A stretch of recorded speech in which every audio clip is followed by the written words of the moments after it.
അത് ഇടതുപക്ഷത്തെ ചില സാംസ്കാരിക പ്രമുഖരുണ്ട്. അവർ നാട്ടിൽ നടക്കുന്നതൊക്കെ കണ്ണടയ്ക്കും.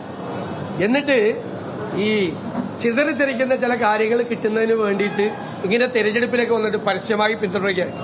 ഈ ആശാ വർക്കർമാർ ഇത്രയും ദിവസം കണ്ണീരുമായി തിരുവനന്തപുരത്ത് സമരം ചെയ്തപ്പോൾ ഇവരാരും പോയില്ലല്ലോ. ഞാൻ ഇടതുപക്ഷ സഹയാത്രികനാണ്. ഈ ഗവൺമെന്റിന്റെ കീഴിലുള്ള അക്കാദമിയുടെ ചെയർമാനാണ് ശ്രീ സച്ചിദാനന്ദൻ. ഞാൻ അദ്ദേഹത്തെ തൊഴുകയോടുകൂടി നമസ്കരിക്കും. അദ്ദേഹത്തിന്റെ രാഷ്ട്രീയ നിലപാട് ഞങ്ങളുടെ രാഷ്ട്രീയ നിലപാടല്ല. പക്ഷെ അദ്ദേഹം ഒരു വ്യക്തമായ നിലപാടെടുത്തു. അദ്ദേഹത്തിന് എന്ത് രാഷ്ട്രീയമാണെങ്കിൽ ആയിക്കോട്ടെ. മല്ലിക സാരാഭായി LDF കലാമണ്ഡലത്തിന്റെ ചാൻസലറാക്കിയതാണ്. അവരൊരു നിലപാടെടുത്തു. അവരുടെയൊക്കെ രാഷ്ട്രീയം പറയാണ്, ഞങ്ങളുടെ രാഷ്ട്രീയമല്ല. പക്ഷെ ഞങ്ങൾ അവരെ അഭിനന്ദിക്കുകയും അവരുടെ മുന്നിൽ നമസ്കാരം പറയുകയും ചെയ്യും. സാറ ടീച്ചർ എന്തൊരു സ്ട്രോങ് സ്റ്റാൻഡായിട്ട് ഇത്. എത്ര പേരുണ്ട് അന്നൊന്നും കാണാത്ത ആളുകളാണ് ഇപ്പൊ തെരഞ്ഞെടുപ്പായി ഇറക്കിയിരിക്കുക. തെരഞ്ഞെടുപ്പ് കേരളത്തിൽ ഒരു പ്രശ്നം വന്നാലും ഇവരൊന്നും കണ്ണുറക്കില്ല, ഇവരൊന്നും കാണൂല, കണ്ണടയ്ക്കും. LDF ഭരിക്കുമ്പോൾ അവർക്ക് എന്തെങ്കിലും കിട്ടണമെങ്കിൽ കിട്ടിക്കോട്ടെ, ഞങ്ങൾക്ക് വിരോധമില്ല.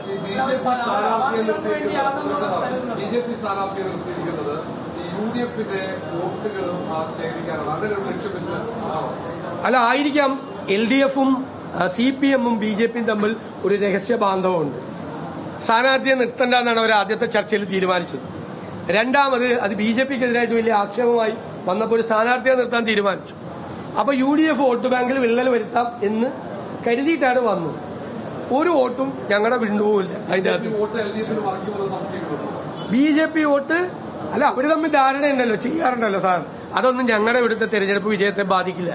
ഞങ്ങൾ ഉജ്ജ്വലമായ ഭൂരിപക്ഷത്തിൽ ഇവിടെ ജയിക്കും.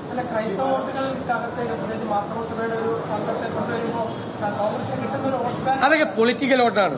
ഞങ്ങൾക്ക് ചെയ്യുന്ന പൊളിറ്റിക്കൽ വോട്ടാണ്. ഞങ്ങൾക്ക് രാഷ്ട്രീയമായ പിന്തുണയ്ക്കുന്നവരാണ്. ഈ സർക്കാരിനെ അധികാരത്തിൽ നിന്ന് താഴെ ഇറക്കണമെന്ന് ആഗ്രഹിക്കുന്ന ആളുകളാണ് ഞങ്ങളുടെ വോട്ട് ബാങ്ക് എന്ന് പറയുന്നത്. അതൊന്നും ഒരാൾ പോവില്ല.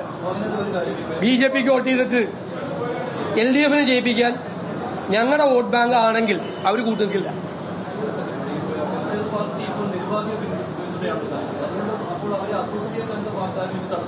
ഞാൻ പറഞ്ഞല്ലോ അങ്ങനെ ഒരു ഡിമാൻഡ് അവരും വെച്ചിട്ടില്ല, ഞങ്ങൾ അങ്ങനെ ചെയ്യില്ല. ഞങ്ങളില്ലെന്ന്, ഞങ്ങൾ അങ്ങനെ ആലോചിച്ചിട്ടില്ല എന്ന് ഞാൻ ക്ലിയർ ചെയ്ത് പറഞ്ഞല്ലോ. അല്ല, അതൊക്കെ എല്ലാ കാര്യങ്ങളും പറയാനുണ്ടായിരുന്നു.